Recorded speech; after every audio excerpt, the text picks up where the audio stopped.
अस्सलाम वालेकुम। पहले शादी में जो कुछ हुआ वो कम था जो ये नए ड्रामे शुरू हो गए।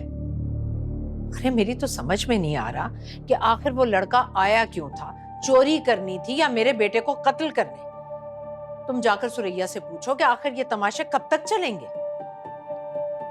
जी जी जहरा बेगम, मैं जाऊंगी सुरैया के घर, पूछूंगी उससे। मुझे तो शक है कि फिजा ने उस लड़के को खुद बुलाया था, वरना किसी के घर घुसने की किसी लड़के की इस तरह से जुर्रत नहीं हो सकती। नहीं नहीं जहरा बेगम, मैं उन लोगों को बरसों से जानती हूँ कि किसी बच्ची की कभी भी कोई बात नहीं हुई। और फिजा तो बहुत नेक बच्ची है, वो तो ऐसी हरकत करने का सोच भी नहीं सकती। तुम क्यों फेवर कर रही हो उसकी इतनी?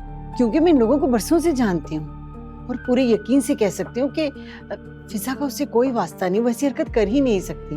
आप बिला वजह शक कर रही हैं उस पर। मेरे शक को छोड़ दो तुम, मैं शक नहीं कर रही। फिलहाल तुम फिजा को लेकर सुरैया के पास जाओ और उससे बोलो कि जब तक ये सारे मामलात खत्म नहीं हो जाते उसे अपने घर रखे।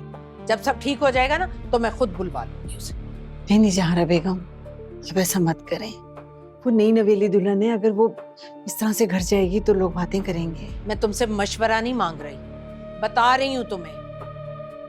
तुम जाओ और फिजा को अपने साथ लेकर जाओ।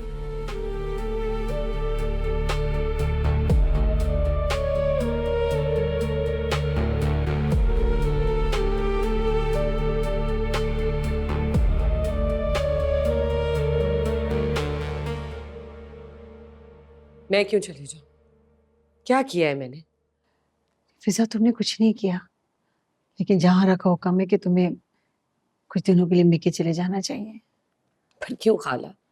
रजा ने मुझे ऐसा कुछ नहीं कहा तो मैं क्यों जाऊं? जिसा बेटा, ये कुछ मजबूरी है। मेरा भी यही ख्याल है कि तुम मेरे साथ चलो। खाला क्या हो गया है? क्या कसूर है मेरा? जब मैंने कुछ किया ही नहीं है तो फिर? मुझे पता है बेटा कि तुम्हारा कोई कसूर नहीं है, लेकिन नदीम ने तुम्हारा सारा इमेज खराब कर दिया। जहारा का मानना है कि वो तुम्हारी शय से आया है।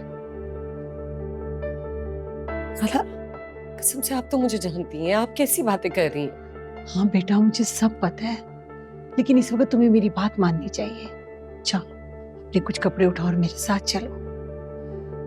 ऐसा परेशान मत हो, जब रजा आएगा तुम घर में नहीं होगी तो तुम्हें लेने आ जाएगा। इस वक्त तुम्हें जहारा की बात माननी पड़ेगी।